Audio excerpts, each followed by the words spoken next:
بسم الله الرحمن الرحيم ربي زدني علما ربي زدني علما ربي يسر ولا تؤسر وتمم علينا بالخير رب اشرح لي صدري ويسر لي أمري واحلل عقدة باللسان يفقه قولي আমরা প্রথমেই আল্লাহ পাক রব্বুল আলামিনের দরবারে শুকরিয়া আদায় করি যিনি আমাদেরকে মেহেরবানি করে আমাদের উপরে মেহেরবান হয়েছেন এই জন্য পবিত্র মাহে রমজানের মধ্যে আমাদের জিন্দেগিতে আরও একটা মাহে রমজানে এই রমজান মাসে আসার এবং রমজানের রোজা পালন করার তৌফিক দিয়েছেন এই জন্য আমরা আল্লাহ শুকরিয়া আদায় করি বলি আলহামদুলিল্লাহ। আল্লাহ পাক রব্বুল আলামিন আমাদের উপরে যেমন নামাজ ফরজ করছেন, পর্দা ফরজ করছেন, ঠিক তেমনভাবে কোরআন শিক্ষাটাও কি ফরজ করছেন। কারণ কোরআন ছাড়া আপনি নামাজ পড়তে পারবেন না, কোরআন ছাড়া আপনি পর্দার বিষয় জানতে পারবেন না, এই জন্য কোরআনের জ্ঞান অর্জন করা এটাও ফরজ। তো আল্লাহ পাক রব্বুল আলামিন আমাদেরকে মেহেরবানি করছেন, হয়তোবা জীবনের অনেক ব্যস্ততা টানাপোড়ানোর কারণে পবিত্র কোরআনটা শেখা হয় নাই, আর্থিক সমস্যা, বিভিন্ন কারণে। তো আল্লাহ পাক রব্বুল আলামিন আপনারা সুদূর বিদেশে থেকেও আপনাদেরকে যে এই কোর্সটাতে জয়েন করার তৌফিক দিয়েছেন এটা সম্পূর্ণ আল্লাহর ইচ্ছা। আল্লাহ তাআলা যদি তৌফিক না দিতেন তাহলে কখনো আপনাদের সাথে আমারও কথা হইতো না, আর আপনারাও ক্লাসটাতে জয়েন করতেন না। এই জন্য আমরা আল্লাহ শুকরিয়া আদায় করে শুরু করি আলহামদুলিল্লাহ। আমরা মূলত আমাদের গতকালকে একটা ক্লাস হয়েছিল, গতকালকের ক্লাসটাতে আমরা আপনার আরবি যে হরফগুলো আছে, আরবি যে হরফগুলো আছে এইগুলার শিখছিলাম। আপনার আজকে ক্লাসে আমরা এই আরবি হরফগুলো শেখার পাশাপাশি এই হরফগুলো আমরা কিভাবে লিখব, মাঝে আসলে কেমন হবে, শেষে আসলে কেমন হবে, এইটা পড়বো ইনশাআল্লাহ। আমরা জানি আরবি হরফ 29টি। প্রতিটা যত পৃথিবীতে ভাষা আছে এই প্রতিটা ভাষারই নিজস্ব কিছু শব্দ থাকে, কিছু ওয়ার্ড থাকে। ঠিক এমনিভাবে আমাদের আরবি যে হরফ বা আরবি যে ভাষাটা, এই ভাষারও কিছু কি আছে, কিছু নিজস্ব শব্দ আছে। যেমন আরবি ভাষার টোটাল শব্দ হচ্ছে 29টি। আরবি ভাষার টোটাল শব্দ হচ্ছে 29টি। একটা মিনিট। তুমি আসলে শব্দ করতে মনে হচ্ছে আমি করতেছি।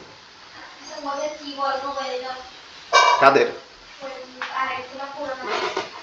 বলবা যে 4:30 থেকে ক্লাস হবে। আচ্ছা, আমরা যে এই যে আরবি ভাষাটা শিখবো এটা শেখার জন্য যেমন একটা বিল্ডিং যদি আপনি তৈরি করেন 10 তলা বা 5 তলা, সেক্ষেত্রে আপনাকে ওই বিল্ডিং এর ভিতটা কি করতে হবে, অনেক মজবুত করতে হবে, কারণ না হলে 10 তলা উপরে দাঁড়ায় থাকবে না, পড়ে যাবে।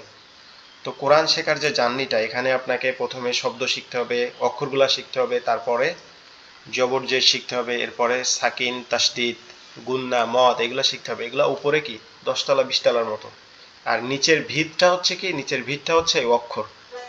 এই জন্য অক্ষরের ক্লাসগুলো আমাদেরকে সব থেকে বেশি মনোযোগী হতে হবে, না হলে আমরা কি অক্ষরের জ্ঞান অর্জন করতে পারবো না। আর অক্ষরের জ্ঞান অর্জন ছাড়া আমরা কখনোই কি সুন্দরভাবে কোরআন তেলাওয়াত করতে পারবো না। তো আমরা গতকালকে অক্ষরের বেসিকগুলো শিখছিলাম, আমি অক্ষরগুলো আজকে আবার সুন্দর করে পড়াই দিব, আর এরপরে আমরা আমাদের নেক্সট পার্টে চলে যাব ইনশাআল্লাহ। বিসমিল্লাহির রহমানির রহিম। আমরা এখানে প্রথমে যে অক্ষরটা দেখতেছি এটার নাম হচ্ছে কি আলিফ। এটা আলিফ। এটা উচ্চারণটা একবারে সহজ, আপনার উপরে দাঁত নিচের ঠোঁটের পেটের সঙ্গে লাগবে, লেগে হালকা বাতাস বের হয়ে উচ্চারিত হবে আলিফ আলিফ। এরপরে আমরা এখানে 3টা অক্ষর দেখতে পাচ্ছি একই রকম দেখতে।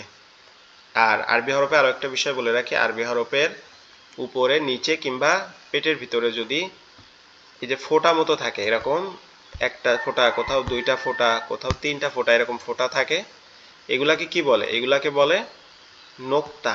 এগুলাকে বলা হয় নোক্তা। আরবি হরফে টোটাল আপনার 29টি হরফের মধ্যে 15টি হচ্ছে নোক্তাওয়ালা আর 14টি হচ্ছে কি নোক্তা ছাড়া।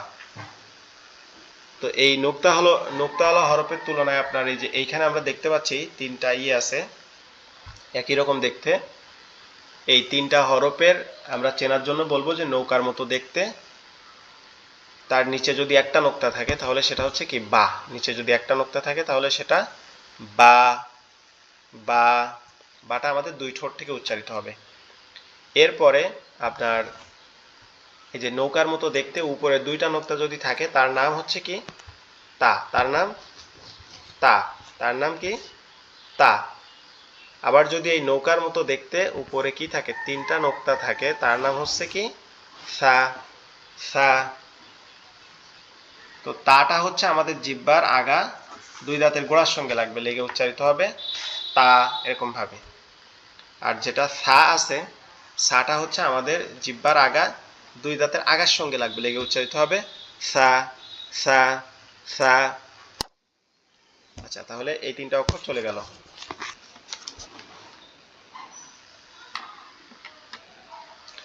আচ্ছা, এরপরে যেটা আমরা দেখতেছি সেটা হচ্ছে জিম। ঠিক আছে, আমরা যেহেতু গতকালকে এই অক্ষরের নিয়মগুলো পড়াইছিলাম, আপনারা বিগত ভিডিওটা দেখবেন, না হলে আমাদের ক্লাসে যে শিডিউল করা এটা হয়ে যাবে। এজন্য আমরা আজকে অক্ষরগুলো পড়ি, পড়ে আমরা অক্ষরের পরে অক্ষরের লেখার রীতির ওইখানে গিয়ে আমরা এই যে উচ্চারণটাও শিখাবো, আবার লেখার রীতিটাও দেখাবো। তাহলে প্রথমে আমরা এই যে একটা তীর মতো যেটা যাচ্ছে এটাকে কার্সার বলে মনিটরের, এটা আপনারা এটাতে খেয়াল রাখবেন। প্রথমে যে এই যে আপনার একটা বৃত্তর মধ্যে যে অক্ষরটা আছে এটা হচ্ছে আলিফ, তারপরেরটা হচ্ছে বা, বা, বা, তারপরেরটা হচ্ছে তা, তা, তা। এরপরে যেটা দেখা যাচ্ছে এটা হচ্ছে কি সা, সা, সা। এরপরেরটা জিম, জিম, জিম। জিমটা একটু কি শক্ত আওয়াজে হবে, জিমটা একটু শক্ত আওয়াজে হবে। জিম, জিম, জিম এরকম ভাবে। এরপর আমরা যেটা দেখতে পাচ্ছি কোনো নোক্তা নাই, এটা হচ্ছে কি হা, হা, হা। এরপরে যেটার উপর আমরা একটা অক্ষর দেখতে পাচ্ছি এখানে, এটার উপরে কি আছে একটা নোক্তা আছে, এটা হচ্ছে কি খ, খ, খ। এরপরটা দাল, দাল, দাল। এই দালটাও আমাদের জিহ্বার আগা উপরের দাঁতের গোড়ার সঙ্গে লেগে উচ্চারিত হবে। এরপরেরটা হচ্ছে কি জাল, জাল, জাল। তারপরেরটা র, র, র, র। আপনারা জাস্ট অক্ষরগুলো এখন মনোযোগ দিয়ে শুনেন, এটার আমরা উচ্চারণের স্থান বা কিভাবে লিখবেন এটা নেক্সটে দেখাচ্ছি এই পেজটা শেষ করার পরে ইনশাআল্লাহ। এরপরে আমরা এইভাবে পড়তে পারি র খালি ঝার উপরে এক নোক্তা, ঝা, ঝা, ঝা, ঝা। র খালি ঝার উপরে এক নোক্তা, ঝা, ঝা। এরপরটা হচ্ছে সিন, সিন, সিন। সিন খালি। আবার দেখেন একই রকম দেখতে দুইটা অক্ষর, একটা হচ্ছে কি কোনো নোক্তা নাই, কোনো নোক্তা নাই, আর একটা হচ্ছে কি তিন নোক্তা। তো এই যেটা কোনো নোক্তা নাই এটা হচ্ছে কি সিন, সিন, সিন। এরপরে তিনটা নোক্তা আছে, এটা হচ্ছে শিন, শিন, শিন। তারপরটা কি নোক্তা ছাড়া সদ, সদ, সদ। এরপরেরটা নোক্তাওয়ালা দদ, দদ, দদ। আচ্ছা, এরপরে হচ্ছে ত, ত। এটা অনেকটা বড়শির মতো দেখতে, এর নামটা হচ্ছে কি ত, ত, ত। তারপরটা হচ্ছে কি ত খালি জর উপরে কি একটা নোক্তা, জ, জ, জ। ত খালি জর উপরে কি এক নোক্তা, ত খালি জর উপরে এক নোক্তা, জ, জ। এরপরটা হচ্ছে কি আইন, আইন, আইন, আইন। এরপরটা আইন, আইন।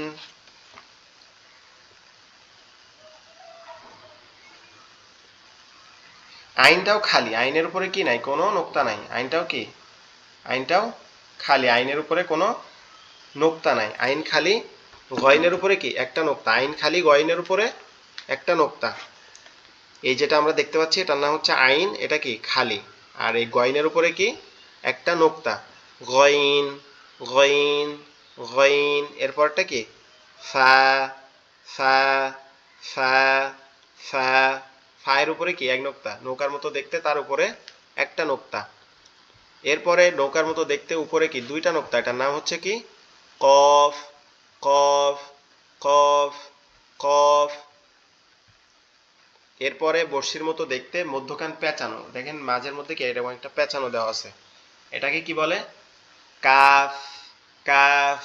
এটা দুই নোক্তাওয়ালা, এটা হচ্ছে কি কফ, কফ। আর এটা হচ্ছে কি কাফ, কাফ। আচ্ছা, এরপরে বর্ষির মতো দেখতে, হুবহু বর্ষি যেটা দিয়ে মাছ ধরে না, এই বর্ষির মতো দেখতে, তার নাম কি লাম, লাম, লাম। এরপরে যেটা আছে এটার নাম হচ্ছে কি মিম।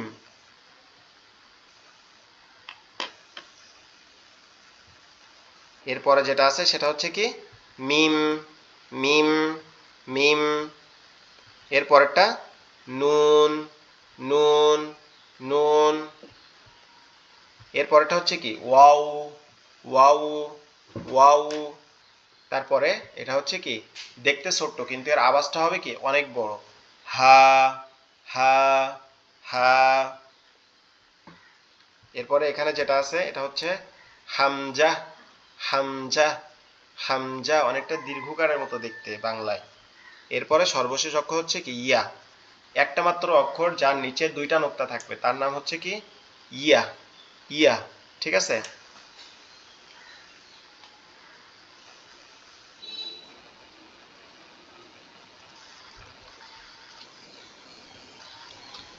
আচ্ছা, আমরা তো 29টা যে অক্ষরগুলা পড়ে ফেললাম আলহামদুলিল্লাহ। এখন আমরা এই অক্ষরগুলার লেখার নিয়মে যাব। ঠিক আছে, যে কিভাবে লিখতে হয় অক্ষরগুলা, অক্ষরগুলো আমরা কিভাবে লিখবো এটাতে আমরা যাব।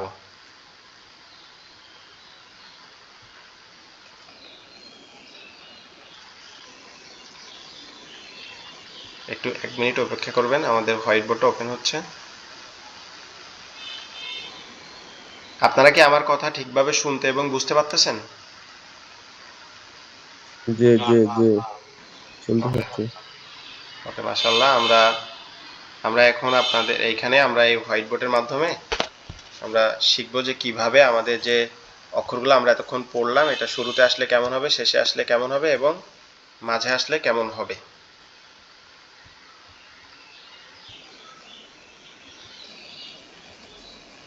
আজকে যদি জবরজের পড়াই, ওই গ্রুপ ওদেরকে পড়াইছি না, তাহলে দুইটা তো সব তো এক গ্রুপের মধ্যে, ওরা বলবে আমাদের একটা অন্য আছে যারা আসছে।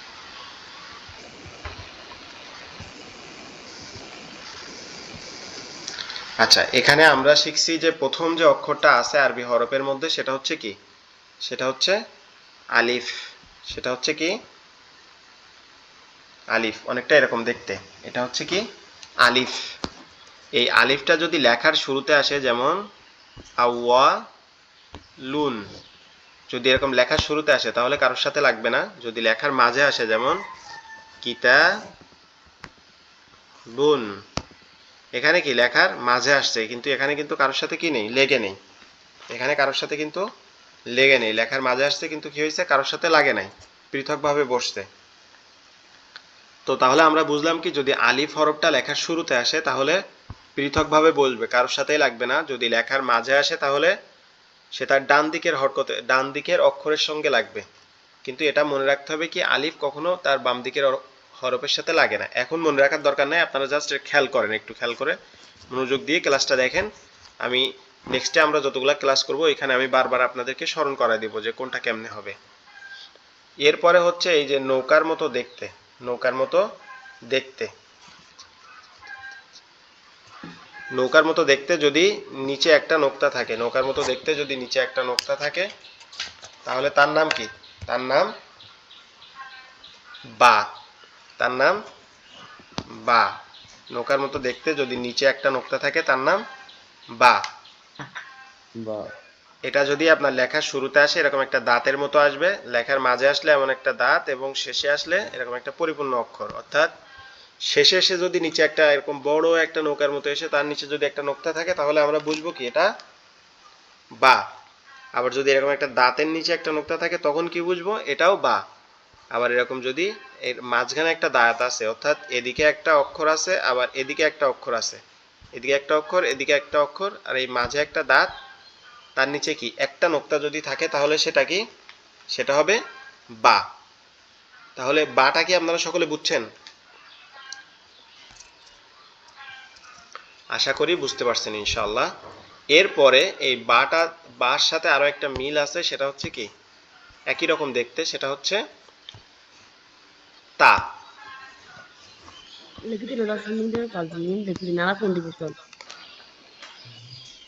বন্ধ বন্ধ। যদি তা এর উপরে দুইটা নোক্তা দেওয়া হয়, যদি তা এর উপরে দুইটা নোক্তা দেওয়া হয় তখন, তা এর উপরে যদি দুইটা নোক্তা দেওয়া হয় তখন, সরি বা এর উপরে নৌকার মতো দেখতে তার উপরে যদি দুই নোক্তা দেওয়া হয় তখন সেটার নাম হবে কি তা। তা তা। এই তা যদি লেখার শুরুতে আসে এমন একটা দাঁত আসবে, তার উপরে কি হবে দুইটা নোক্তা হবে। লেখার মাঝে আসলে এরকম একটা দাঁত আসবে, তার উপরে দুইটা নোক্তা হবে। আর লেখার শেষে আসলে এমন একটা দাঁত আসবে, তার উপরেও দুইটা নোক্তা থাকবে। ঠিক আছে? এরপরে আপনার এই তা এর মতো দেখতে আরো একটা অক্ষর আছে, সেটা কি নৌকার মতো দেখতে, উপরে তিন নোক্তা, উপরে তিনটা নোক্তা, তার নাম হচ্ছে কি সা। সা। সা। এই সাটা আপনার লেখা শুরুতে আসলে এই বা তা সা একই রকম হবে, শুধুমাত্র নোক্তার চেঞ্জ হবে, নোক্তার চেঞ্জ হবে। তা এর উপরে দুই নোক্তা আসবে, সেটা শুরুতে আসলেও মাঝে আসলেও অথবা শেষে আসলেও। আর সা এর উপরে তিন নোক্তা আসবে, সেটা শুরুতে শেষে অথবা মাঝে আসলেও।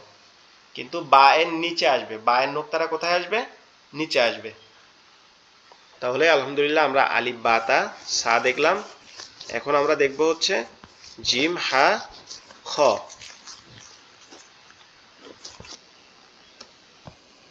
এরপরে আমরা দেখছি যে এরকম কাচির মতো একটা হরফ আছে, কাচির মতো এরকম দেখতে একটা হরফ আছে, যার পেটের মধ্যে এরকম একটা নোক্তা আছে। এটার নাম কি জিম।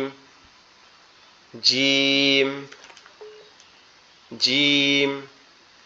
এটার নাম হচ্ছে কি জিম। জিম। এটা যদি লেখার শুরুতে আসে তাহলে এরকম ভাবে আসবে, লেখার শুরুতে আসলে এরকম ভাবে আসবে। আর এটার উপরে লেখার শুরুতে আসলে এরকম ভাবে আসবে, এটার নিচে একটা নোক্তা থাকবে। এই যে পেটের মধ্যে যে নোক্তাটা আছে এটা কোথায় যাবে, নিচে যাবে। আর যদি লেখার মাঝে আসে তাও এরকম ভাবে আসবে, তার নিচে একটা নোক্তা যাবে। আর যদি শেষে আসে তাহলে এরকম পরিপূর্ণভাবে আসবে, যেমন ভাবে অক্ষরটা আছে এরকম পরিপূর্ণভাবে আসবে। যেমন আমরা যদি লিখি হাজ্জুন, এই হা জিম পেশ, হাজিম দুই পেশ, হাজ্জুন।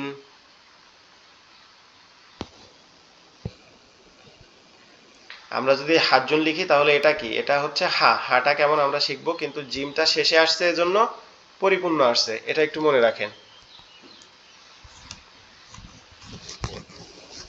এরপরে আমরা শিখলাম জিম। এই জিমের যদি কোনো নোক্তাটা মুছে দেই, অর্থাৎ জিমের যদি নোক্তাটা মুছে দেই তাহলে সেটা কি হবে, সেটা হবে হা।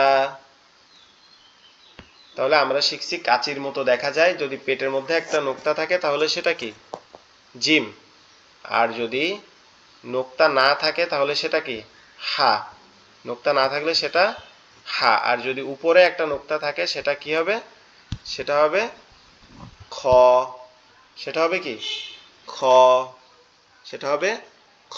আর এটা কি, এটা হচ্ছে হা, যেটা কোনো নোক্তা নাই। এগুলাও সেম একই রকম হবে, লেখার শুরুতে একরকম আসবে, মাঝে একরকম, আর শেষে গিয়ে কি পরিপূর্ণ অক্ষর হিসেবে আসবে।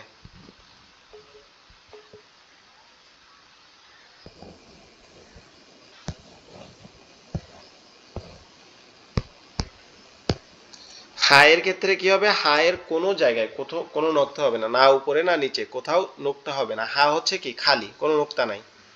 আর ক্ষয়ের ক্ষেত্রে কি হবে, ক্ষয়ের উপরে একটা নোক্তা থাকবে। তাহলে আমরা সহজভাবে যদি বুঝি যে জিমের নিচে একটা নোক্তা থাকবে যখন জিমটা এরকম ভাবে লেখা হবে, ঠিক আছে। আর যখন হা হবে, হা এর ক্ষেত্রে কোথাও কোনো নোক্তা থাকবে না, না নিচে না উপরে। আর ক্ষয়ের ক্ষেত্রে এরকম উপরে একটা নোক্তা থাকবে, উপরে একটা নোক্তা থাকবে। আশা করি জিম হা খ এই এই কয়টা হরফ আপনারা বুঝছেন।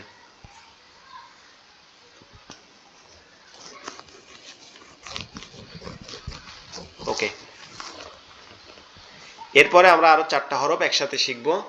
সেটা হচ্ছে এই যে এটার নাম হচ্ছে দাল, এটার নাম হচ্ছে দাল, আর এটার নাম হচ্ছে জাল, আর এটার নাম হচ্ছে কি র। তাহলে আমরা এখানে 3টা অক্ষর দেখতে পাচ্ছি, একটা হচ্ছে দাল, একটা হচ্ছে জাল, একটা হচ্ছে র। অর্থাৎ এটার নাম হচ্ছে কি দাল, এটার নাম হচ্ছে জাল, আর এটার নাম হচ্ছে কি র। তাহলে দাল জাল র। এখানে আমরা দাল জাল র কি করতেছি, 3টা অক্ষর দেখতে পাচ্ছি। এই দালটা যদি লেখার শুরুতে আসে,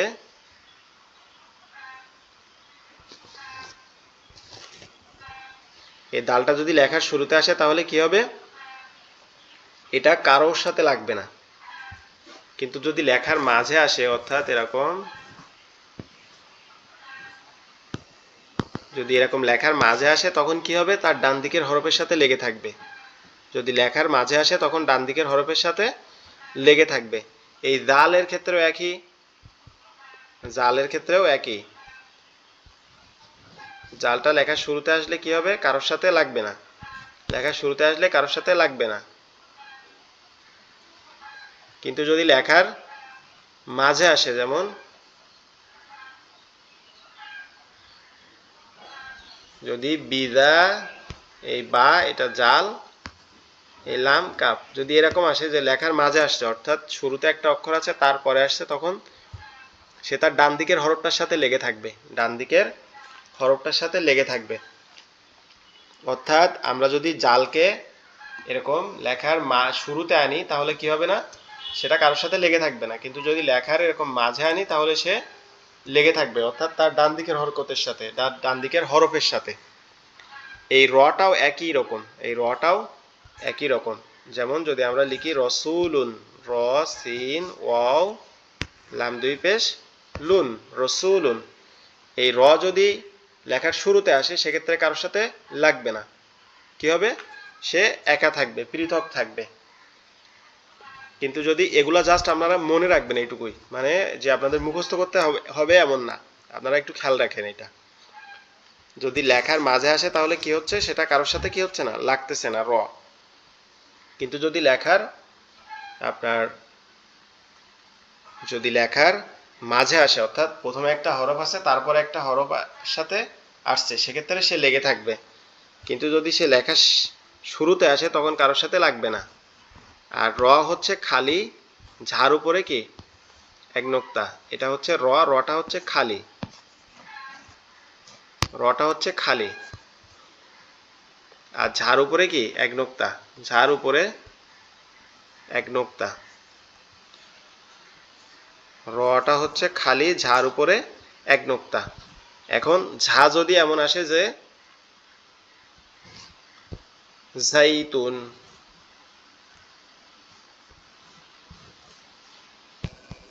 এই প্রথমে আসছে কি ঝা, তারপরে হচ্ছে ইয়া, তারপরে হচ্ছে ত। তো এখানে ঝাটা কি হয়েছে, ঝাটা লেখার শুরুতে আসছে, তখন কিন্তু সে কারোর সাথে লাগে নাই। কিন্তু যদি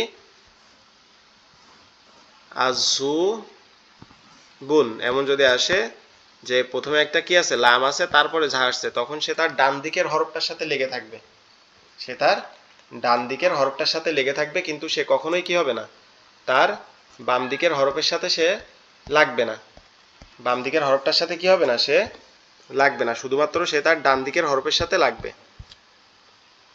তো আমরা র এবং ঝা বুঝলাম। তাহলে আমরা দাল জাল র ঝ, এটা লেখার নিয়মটা একই রকম, দাল ঝাল র ঝ এটা লেখার নিয়মটা একই রকম।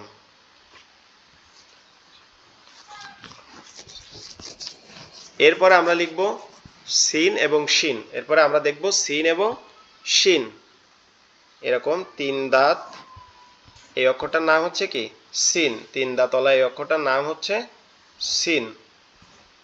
আর এই 3 দাঁতওয়ালা আবার উপরে কি 3টা নোক্তা আছে, 3 দাঁতওয়ালা উপরে আবার 3টা নোক্তা আছে, এটার নাম হচ্ছে কি, এটার নাম হচ্ছে শিন। শিন, ঠিক আছে। এই সিনটা যদি লেখার শুরুতে আসে তখন শুধুমাত্র তার এই 3টা দাঁত আসবে। লেখার শুরুতে আসলে শুধুমাত্র তার 3টা দাঁত আসবে। এই লেখার শুরুতে আসলে এমন 3টা দাঁত আসবে, লেখার শেষে মাঝে আসলে এমন আসবে, এবং শেষে আসলে পরিপূর্ণ অবস্থায় আসবে। অর্থাৎ সিনের সব থেকে মূল্যবান জায়গা হচ্ছে এটা, এই যে 3টা দাঁত, এটা হচ্ছে কি মেইন জায়গা। তো উপরে আমরা যেটা দেখতেছি কোনো নোক্তা নাই, এটার নাম হচ্ছে কি সিন। উপরে আমরা যেটা দেখতেছি কোনো নোক্তা নাই, এটার নাম হচ্ছে কি সিন। সিন, এটার নাম হচ্ছে সিন। আর নিচে আমরা যেটা দেখতে পাচ্ছি 3 নোক্তা, নিচে যেটা আমরা দেখতে পাচ্ছি কি আছে 3টা নোক্তা আছে, এটার নাম হচ্ছে শিন। এটার নাম হচ্ছে কি শিন।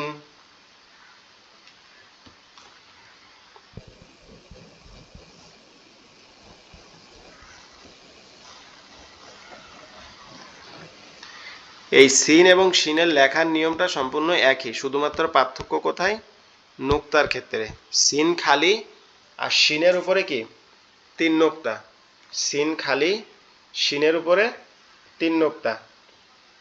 সিন খালি, শিনের উপরে 3 নোক্তা। সিন খালি, শিনের উপরে 3 নোক্তা। তাহলে আমরা দেখছি যে সিন যদি মাঝে আপনার শুরুতে আসে এমন 3টা দাঁত আসবে, মাঝে আসলেও এরকম ভাবে 3টা দাঁত আসবে, আর যদি শেষে আসে সেক্ষেত্রে এরকম পরিপূর্ণ অবস্থায় আসবে। আশা করি আপনারা এই দুটো অক্ষরও বুঝতে পারছেন।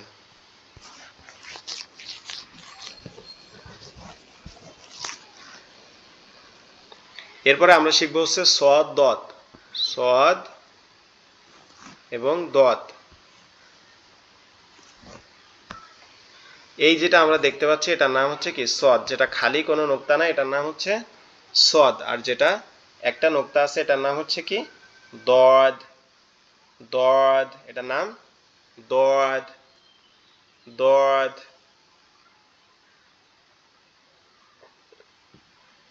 এটার নাম হচ্ছে কি দদ। তাহলে আমরা এভাবে পড়তে পারি সদ খালি, দদের উপরে এক নোক্তা, সদ খালি, দদের উপরে এক নোক্তা, সদ খালি, দদের উপরে এক নোক্তা।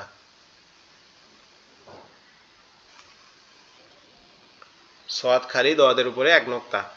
কিন্তু আমরা যেমন পড়ছি না যে আপনার সিন এবং শিনের মেইন জায়গা হচ্ছে এটা,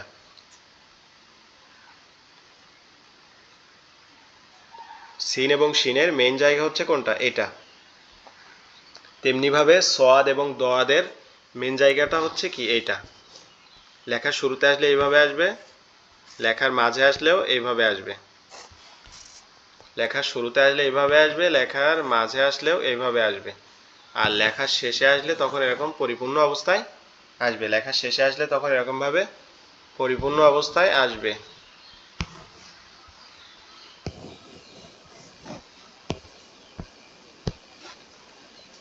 ঠিক আছে, লেখার যদি শেষে আসে তখন এটা কি হবে, পরিপূর্ণ অবস্থায় আসবে। যেমন, আর লেখার শুরুতে আসলে এরকম আসবে, কোনো নোক্তা হবে না, সেটার নাম হচ্ছে কি সদ। সদ, সদ। আর লেখার মাঝে আসলে এরকম অবস্থায় আসবে, কোনো নোক্তা হবে না, এটার নাম হচ্ছে সদ। সদ, সদ। এরপরে লেখার, এরপরে কি এরপরে লেখা যদি শেষে আসে তাহলে সেটা কি পরিপূর্ণ অবস্থায় আসবে। লেখার শেষে আসলে সেটা পরিপূর্ণ অবস্থায় আসবে। লেখার শেষে আসলে সেটা কি হবে, পরিপূর্ণ অবস্থায় আসবে। আশা করি সওয়াদটা বুঝছেন। দতটাও ঠিক একই রকম, যদি লেখার শুরুতে আসে এরকম, এই শুধুমাত্র এই মেইন অংশটুকু আসবে, এই যে গোলের যে অংশটা আছে এটা আসবে না, অর্থাৎ এই যে অংশটা আছে এটা আসবে না, শুধুমাত্র এই যে এই জায়গাটুকু আসবে। যেমন এরকম ভাবে স, দদ, দদ। তাহলে লেখার শুরুতে আসলে এই অংশটা আসবে, লেখার শুরুতে আসলে কি হবে, এই অংশটা আসবে। আবার যদি লেখার মাঝে আসে তাহলেও কি এই অংশটাই আসবে, লেখার মাঝে আসলেও এই অংশটাই আসবে, লেখার মাঝে আসলেও এই অংশটাই আসবে এটা। আর যদি লেখার শেষে আসে তখন কি হবে, ফুল অংশটা অর্থাৎ পরিপূর্ণ অবস্থায় আসবে, এই যে এরকম পরিপূর্ণ অবস্থায় আসবে। আশা করি আপনারা এটাও বুঝতে পারছেন ইনশাআল্লাহ। সওয়াদ দোয়াত। তাহলে আমরা এখন যে দুইটা অক্ষর পড়লাম এই দুইটার নাম হচ্ছে কি, সওয়াদ এবং দদ। দোয়া। এরপরে আমরা পড়ব ত এবং জ। ত এবং জ।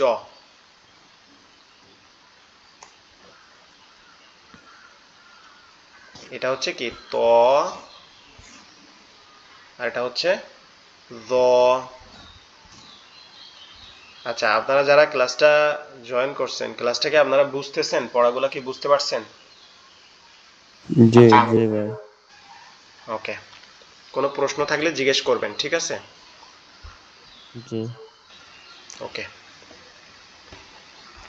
ত যেটা, এটা কোনো পরিবর্তন হবে না, এটা কোনো পরিবর্তন হবে না, লেখার শেষে আসলেও একই রকম, লেখার শুরুতে আসলে একই রকম, লেখার মাঝে আসলেও একই রকম।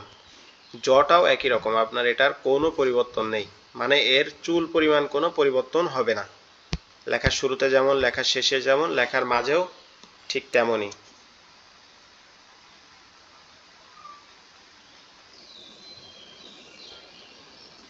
ঠিক আছে, লেখার শুরুতে যেমন, লেখার শেষে যেমন,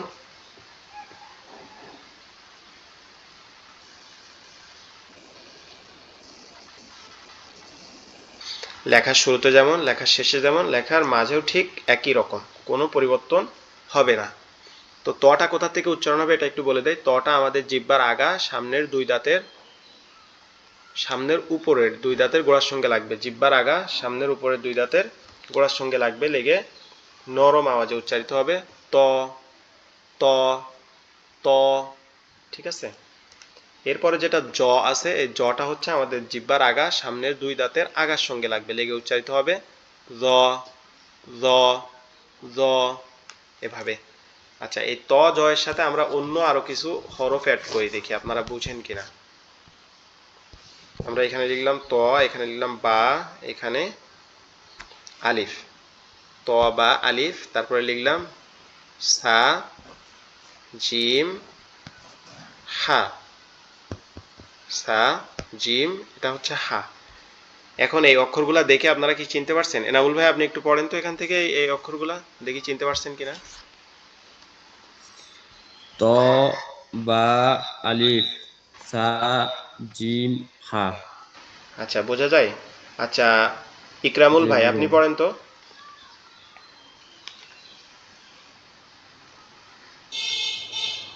ইকরামুল ভাই আপনি কি আছেন? আচ্ছা, উনি হয়তো বা কাজের মধ্যে থাকতে পারে। আহ, আচ্ছা, কেউ যদি পড়তে, আচ্ছা, আসসালামু আলাইকুম। কিন্তু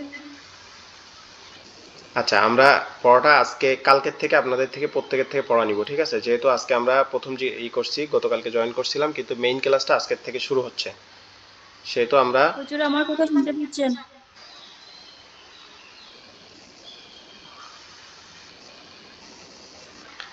সেহেতু আমরা কি করব, এখান থেকে আপনাকে আগামীকাল থেকে আপনাদের এই পড়াটা নিয়ে নিব ইনশাল্লাহ। প্রত্যেকের থেকে আগামীকাল থেকে পড়াটা নেওয়া হবে। আজকে আমরা এটা একটু খেয়াল করে শুনি।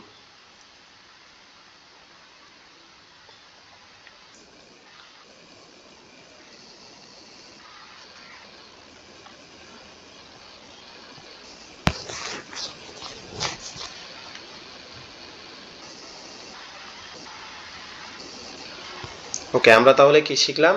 ত, জ, এরপরে হচ্ছে আইন গইন। ত, জ, এরপরে কি আইন গইন।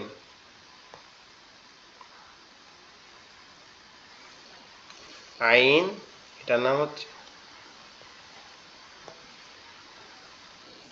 এটার নাম হচ্ছে আইন, এটার নাম হচ্ছে কি গইন।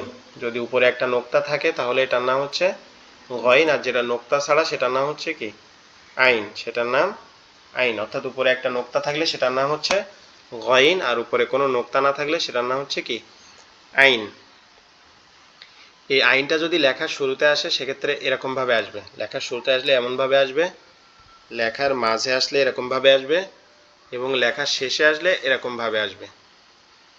তাহলে লেখার শুরুতে আসলে এরকম আসবে, লেখার মাঝে আসলে এরকম আসবে, লেখার শেষে আসলে এরকম আসবে। চলেন আমরা এবার একসাথে লিখে দেখি। আমরা প্রথমে লিখলাম আইন, তা, আইন, বা, আইন। ধরেন আমরা লিখলাম কি আইন তো খালি, আইনের উপরে কোনো নোক্তা নাই, তাহলে এখানে একটা আইন আসছে, এখানে দুইটা নোক্তা, এটা কি তা আসছে, এখানে একটা নোক্তা, তাহলে এটা কি বা আসছে, এটা আইন, এটা আইন। তাহলে আইনটা কিভাবে আসবে এটা আশা করি আপনারা বুঝতে পারছেন ইনশাআল্লাহ। এরপরে হচ্ছে গইন। গইনটাও সেম আইনের মতো ভাবে আসবে, কিন্তু গইনের উপরে কি হবে, একটা নোক্তা থাকবে। লেখার শুরুতে আসলে এরকম আসবে, লেখার মাঝে আসলে এরকম আসবে, আর লেখার শেষে আসলে ঠিক এরকম ভাবে আসবে। তাহলে লেখার মাঝে, শুরু এবং শেষে একই ভাবে আসবে।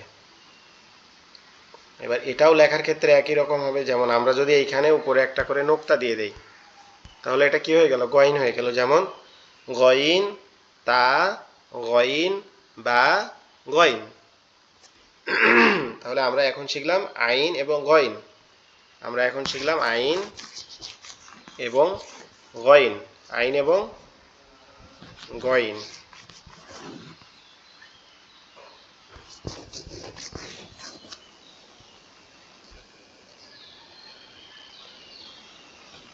এরপরে আমরা শিখব ফা এবং কফ। ফা এবং কফ, ফা এবং কফ। এই যে নৌকার মতো দেখা যায়, এটার নাম হচ্ছে কি, এটার নাম হচ্ছে ফা, ফা, ফা। আর এই যেটা নৌকার মতো দেখা যায় দুইটা নোক্তা উপরে, উপরে কি দুইটা নোক্তা, এটার নাম হচ্ছে কফ, কফ, কফ। এই ফা এবং কফ একই রকম দেখতে এবং একই রকম সিস্টেমে আসে। ফা এবং কফ একই রকম দেখতে এবং একই রকম সিস্টেমে আমাদের কোরআনের আয়াতগুলোর মধ্যে যেমন আসে। যেমন আমরা যদি দেখি যে এই ফা এবং কফ কি আসে, কোরআনের লেখাগুলোর মধ্যে কি একই রকম ভাবে আসে, দুইটা কি সেম নিয়মে আসে।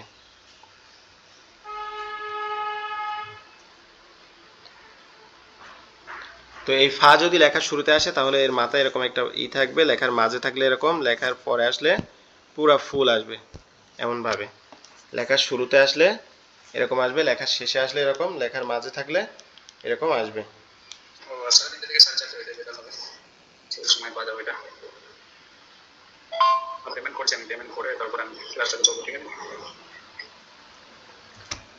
আচ্ছা, এখানে আমরা দেখছি কি যদি এরকম একটা গোল মতো থাকে, এরকম একটা গোল মতো থাকে এবং তার উপরে যদি কি একটা নোক্তা থাকে, যদি এরকম একটা গোল মতো থাকে তার উপরে যদি একটা নোক্তা থাকে, তাহলে সেটাকে আমরা কি বলবো, ফা। সেটাকে আমরা বলবো ফা। আর যদি একই রকম দেখতে এই গোলের মতো থাকে, উপরে যদি কি থাকে, দুইটা নোক্তা থাকে, তাহলে সেটাকে আমরা বলবো কফ, কফ, কফ। মনে থাকবে আপনাদের ইনশাআল্লাহ। যদি ফা এর মতো একই রকম, ফা এবং কফ এই গোলটা একই রকম, এদের মেন জিনিস হচ্ছে কি এটা, মেন জায়গা হচ্ছে এটা, অর্থাৎ এইটা, এই পর্যন্ত, এইটা একটা নোক্তাওয়ালা, এখানে দুইটা নোক্তাওয়ালা, এই দুইটা জিনিস হচ্ছে কি ফা কফের মেইন জিনিস। আপনি এই এই দুইটা জায়গা ছাড়া কি করতে পারবেন না, ফা কফকে আইডেন্টিফাই করতে পারবেন না। অর্থাৎ যদি এমন থাকে তাহলে কি আপনি বুঝতে পারবেন, এরকম এসে এরকম থাকলে তো কোনো কিছু বোঝা যাবে না, কিন্তু যদি এরকম থাকে তখনই বুঝতে পারবেন একটা নোক্তা থাকলে ফা, আর যদি দুইটা নোক্তা থাকে তখনই বুঝবেন কি এটা কফ। ওকে, তাহলে আমরা ফা এবং কফ শিখে ফেললাম। ফাটা উচ্চারণ হবে আমাদের উপরের দুই দাঁত নিচের ঠোঁটের পেটের সঙ্গে লাগবে, লেগে উচ্চারিত হবে নরম আওয়াজে ফা, ফা, এরকম ভাবে ফা, ফা, এরকম ভাবে উচ্চারিত হবে ফাটা। যারা লেটে জয়েন করছেন আপনারা কোনো চিন্তিত হওয়ার কারণ নাই, কারণ আমরা এই ক্লাসটা শেষ হবার 1 থেকে 1.5 ঘন্টার মধ্যে এই ক্লাসের ভিডিওটা আপনাদের গ্রুপগুলোতে দিয়ে দিব, দিলে আপনারা ওখান থেকে লিংকে ক্লিক করে গ্রুপের থেকে ভিডিওটা দেখে নিতে পারবেন ইনশাআল্লাহ। ওকে, এর পরের অক্ষরটা আমরা পড়ি, এটা হচ্ছে কি কাফ। এটার নাম হচ্ছে কাফ। আমরা আগেরটা 2 নোক্তাওয়ালা ওটা বললাম কি কফ, আর এটার নাম হচ্ছে কাফ, আর এটার নাম হচ্ছে কি লাম। এটার নাম হচ্ছে লাম, একটার নাম হচ্ছে কি কাফ, কাফ, আর একটার নাম হচ্ছে লাম। একটার নাম কাফ, একটার নাম লাম। এগুলা লেখাটাও একবারে সহজ। একটার নাম কাফ, একটার নাম লাম। এর লেখার নিয়মটা একবারে সোজা। কাফটা আপনার যদি লেখার শুরুতে আসে তাহলে এরকম ভাবে আসবে, এরকম ভাবে। আর যদি যদি লেখার মাঝে আসে তাহলে কিভাবে আসবে দেখাচ্ছি। যদি লেখার মাঝে আসে তাহলে এরকম ভাবে আসবে, এবং লেখার শেষে আসলে এরকম পরিপূর্ণ অবস্থায় আসবে। অর্থাৎ কাপের মাথায় এরকম একটা দাগ থাকবে, ঠিক আছে? লেখার শুরুতে আসলে এরকম, লেখার শেষে আসলে এরকম একটা সোজা দাগ থাকবে, তার মাথায় এরকম একটা থাকবে, আর লেখার শেষে আসলে এরকম পরিপূর্ণ থাকবে, মাঝের মধ্যে কি থাকবে, বেঁকানো থাকবে, পেঁচানো থাকবে মধ্যখান। এটা আরো সুন্দর করে আরো একবার লিখি। কাপটা যদি লেখার শুরুতে আসে সেক্ষেত্রে এরকম ভাবে আসবে, লেখার মাঝে আসলে এরকম একটা দাগ আসবে, এসে এটার উপরে এরকম একটা কি আসবে, এরকম একটা মধ্যখান পেঁচানো আসবে, এরকম একটা মধ্যখান পেঁচানো আসবে। কি হবে, একটা মধ্যখান পেঁচানো ভাব থাকবে।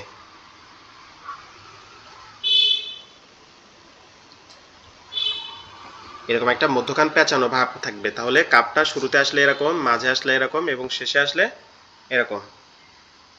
আশা করি কাফটা আপনারা সকলেই বুঝতে পারছেন ইনশাল্লাহ। এরপরে লামটা, লামটা একবারে সিম্পল। এই শুরুতে আসলে এমন, মাঝে আসলে এমন, আর শেষে আসলে এমন। এইবার এখানে একটা টুইস্ট আসে, আপনার এখানে একটা বিষয় লুকানো আছে, সেটা হচ্ছে আমরা অনেক সময় লাম আলিফকে লাম ভাবি, ঠিক আছে? আলিফও সোজা লামও সোজা, তাহলে আমরা বুঝবো কেমনে? আলিফ যদি আসে, যেমন বা আলিফ, এখানে এটা হচ্ছে বা, এটা হচ্ছে আলিফ।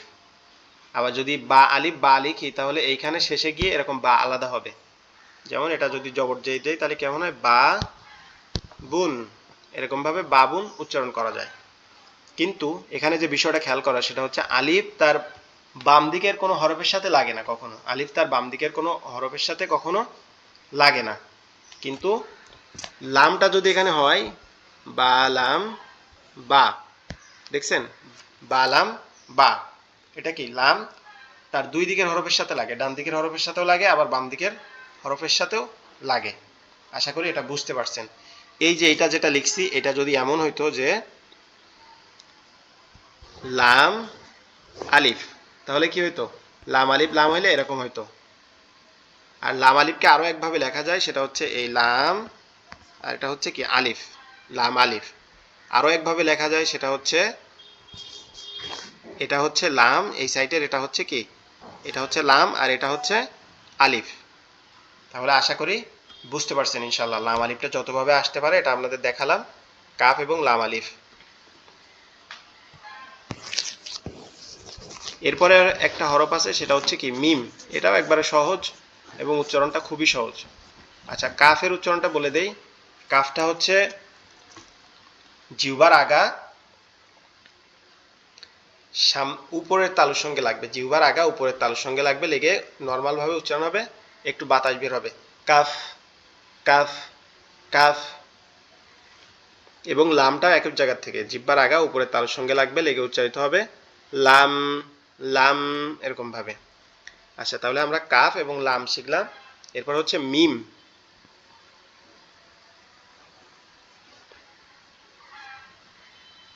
এই যে অক্ষরটা আমরা এখানে দেখতে পাচ্ছি, এটার নাম হচ্ছে কি, এটার নাম হচ্ছে মিম। এটার নাম হচ্ছে মিম। আমাদের গ্রামাঞ্চলে বা শহর অঞ্চলে এই নামটা অনেক কি পরিচিত, ময় দীর্ঘী ম, মিম। তো এই যে মিমটা, এটা দেখছেন, এটা অনেকটা আপনার পাইপের মতো দেখতে, একটু মাথার দিক থেকে বাঁকায় নিচের দিকে সোজা নেমে গেছে। তো এটা যদি লেখার শুরুতে আসে তাহলে এভাবে হবে, শুধুমাত্র এই অংশটুকু। তাহলে মিমের মেন অংশ হচ্ছে কি এইটা, লেখার শুরুতে আসলে কেমন হবে, এরকম ভাবে আসবে। লেখার শুরুতে আসলে এরকম ভাবে আসবে, লেখার মাঝে আসলে এরকম, আর লেখার শেষে আসলে এরকম ভাবে নেমে যাবে। আমি আরো বড় করে এখানে লিখে দেখাই।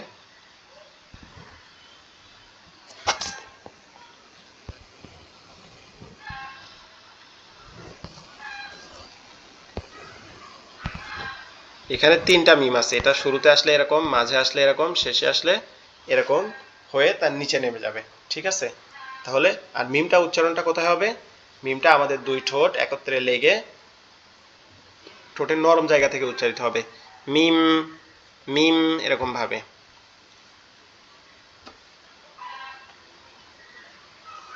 এরপর হচ্ছে নুন। আমরা যেমন আপনার মাটির অনেকগুলো হাঁড়ি পাওয়া যায় না, মাটির সিম্পল হাঁড়িগুলা বা অনেক পাতিল এগুলার মতো দেখতে, অনেক পাতিল এগুলার মতো দেখতে, মিম মিমটা পড়ছি। এরপর হচ্ছে কি নুন। নুনটা কোথা থেকে উচ্চারণ হবে? নুনটা আমাদের জিহ্বার আগা উপরের তালুর সঙ্গে লাগবে, লেগে উচ্চারিত হবে নুন নুন। আর এটা লেখার নিয়মটা একদম ওই বায়ের মতো, এরকম এরকম এরকম এরকম এরকম এরকম। এই নুনটার উপরে কি, নুনটার এই দাগটা কি হবে? এরকম এরকম একটা দাগ থাকবে, এরকম একটা দাগ থাকবে বায়ের মতো, তার উপরে একটা নোক্তা থাকবে। এখন আমরা চিন্তা করতেছি যে বা এবং নুনের মধ্যে পার্থক্য করব কেমনে। বাটা হচ্ছে এরকম দাগ থাকবে, কিন্তু নোক্তাটা কোথায় থাকবে? নোক্তাটা থাকবে নিচে, নোক্তাটা থাকবে নিচে, এরকম দাগ থাকবে কিন্তু নোক্তাটা থাকবে নিচে। আর নুনের ক্ষেত্রে এরকম দাগ থাকবে কিন্তু নোক্তা থাকবে কোথায়? উপরে। আশা করি এটাও বুঝতে পারছেন।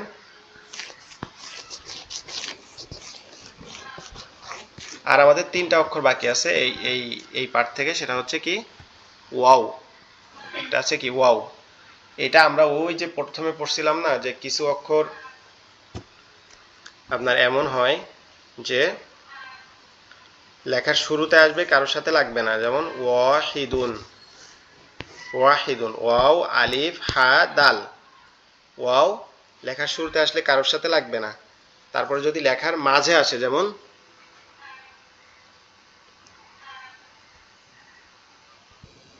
আল উজু বুন, আল উজুবুন, যদি এখন এখানে যদি ওয়াওটা কি আসছে? মাঝে আসছে, অর্থাৎ সে তার ডান দিকের একটা অক্ষরের সাথে লেগে আছে, কিন্তু সে তার বাম দিকের অক্ষরের সাথে লাগবে না। তাহলে সহজভাবে যদি আমরা বুঝি, ওয়াও যদি লেখার শুরুতে আসে তখন সে কি হবে? একবারে একা একা বসবে, সে কারোর সাথে লেগে থাকবে না, পৃথকভাবে বসবে। কিন্তু লেখার যদি মাঝে আসে, অর্থাৎ তার ডান দিকে একটা হরফ আছে, বাম দিকে একটা হরফ আছে, তখন সে ডান দিকের হরফটার সাথে লেগে থাকবে, কিন্তু বাম দিকের হরফটার সাথে কখনোই লাগবে না, সে বাম দিকের হরফ থেকে আলাদাভাবে বসবে। তাহলে আমরা শিখলাম মিম, নুন, ওয়াও।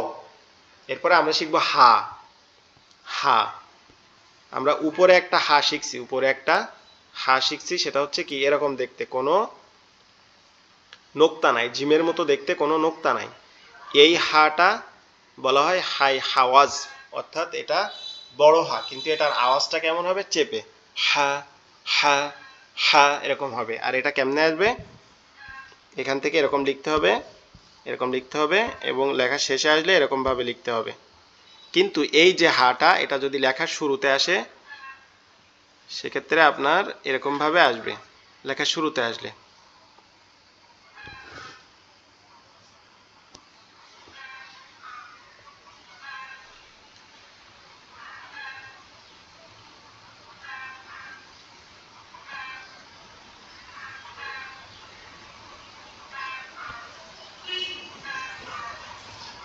এরকম ভাবে আসবে লেখার শুরুতে আসলে, ঠিক আছে, এরকম ভাবে আসবে লেখার শুরুতে আসলে, মাঝে আসলে এরকম ভাবে আসবে, আর শেষে আসলে এরকম ভাবে আসবে।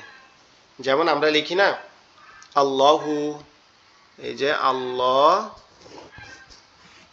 হু, এই আল্লাহুর যে হাটা, এই যে আল্লাহুর যে হাটা আমরা দেখতে পাচ্ছি, এটা কি? এটা এই হা, এই যে ছোট হা যেটা, এটা নামে ছোট হা হইলে এটা কি আওয়াজটা কি হবে? বড়, হা হা। কিন্তু এই যে আমরা হাটা দেখতেছি, এটা নামে বড় হা হইলেও এর আওয়াজটা কি হবে? চাপা, হা হা হা।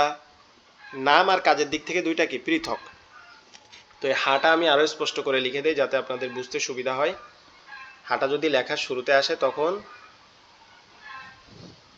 এরকম ভাবে আসবে, লেখার মাঝে আসলে এরকম ভাবে আসবে, আর লেখার শেষে আসলে এরকম ভাবে আসবে।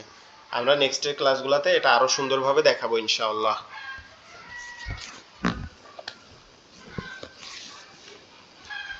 এরপরে হচ্ছে কি হা দেখলাম আমরা, এরপরে হচ্ছে খ। এরপরটা হচ্ছে কি সরি হা দেখলাম, এরপর হচ্ছে হামজা, হামজা।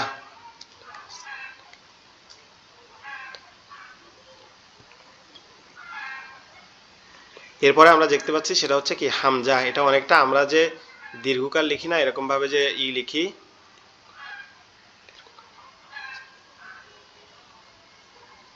এই দীর্ঘকার যেটা আমরা দেখি এইটার মতো, কিন্তু এটা কি উল্টা দিকে ফেরানো, এটা উল্টা দিকে ফেরানো। এটা যদি আপনার সর্ব অবস্থায়, এটা অধিকাংশ সময় কি হয় আর হরফের উপরে আসে, আপনারা কোরআন শরীফ খেলানো অবস্থায় দেখবেন এরকম আসে। যেমন আলিফ লামের উপরে অনেক সময় এই যে হামজার উপরে, আলিফের উপরে এরকম একটা হামজা চিহ্ন থাকে। এরপরে আপনার যেমন আল উজুব যদি লেখা থাকে, আল উজুব, এখানে একটা হামজা থাকে, এরকম ভাবে আসবে। এটা অনেক সময় অক্ষরের উপরে আসবে, আর যদি অক্ষরের উপরে না আসে সেক্ষেত্রে এই যেরকম দেখতে আছে এই সেম ভাবেই আসবে, কোনো পরিবর্তন হবে না।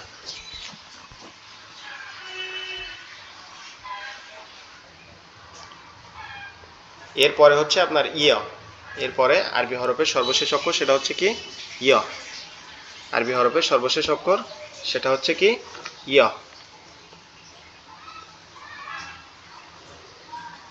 আরবি হরফের সর্বশেষ অক্ষর সেটা হচ্ছে কি ইয়।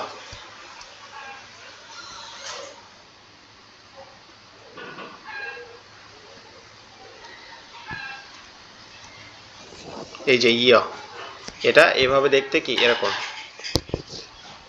এটার উচ্চারণটা হবে হর্ষই ইয়াকরা ইয়। ঠিক আছে, এটা যদি লেখার শুরুতে আসে তাহলে এরকম দাঁতের মতো আসবে। আমরা ওই যে শুরুতে বা তা সা শিখছিলাম না, বা তা সা এরকম ভাবে আসবে ইয় ইয়, এবং এটা পরিপূর্ণ অবস্থায় এরকম ভাবে আসবে ইয় ইয় ইয়। তাহলে ইয়াটার ক্ষেত্রে কি হবে, এই যে ধরেন তা লিখলাম আমরা, তা তা তা, এই তাটার দুই নোক্তা উপরে আসবে, তাটার দুই নোক্তা উপরে আসবে, আর ইয়ার দুই নোক্তা নিচে আসবে।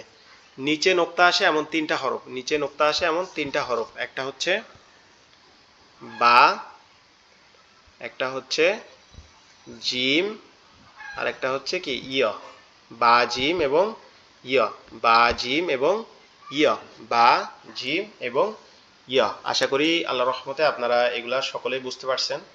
আমরা আজকে আরবি 29টা হরফ প্র্যাকটিস করলাম। আমরা নেক্সট ক্লাস আমাদের আগামীকালকে বিকাল 3:30 থেকে 4:30 এই টাইমে হবে। এই ভিডিওটা আমি আপনাদেরকে 1 থেকে 2 ঘন্টার মধ্যে দিয়ে দিব ইনশাল্লাহ ঠিকঠাক করে। তো আপনারা ভিডিওটা ঠিক যেমন দেখবেন, সাথে সাথে আপনারা ক্লাসে জয়েন করার চেষ্টা করবেন, কারণ সরাসরি যখন আমি বলবো এটা আপনাদের বেশি ভালো লাগবে। আর শয়তান তো আমাদেরকে ধোঁকা দেওয়ার জন্য ব্যস্ত আছে, এই জন্য যদি আমরা ক্লাসগুলোতে ইচ্ছা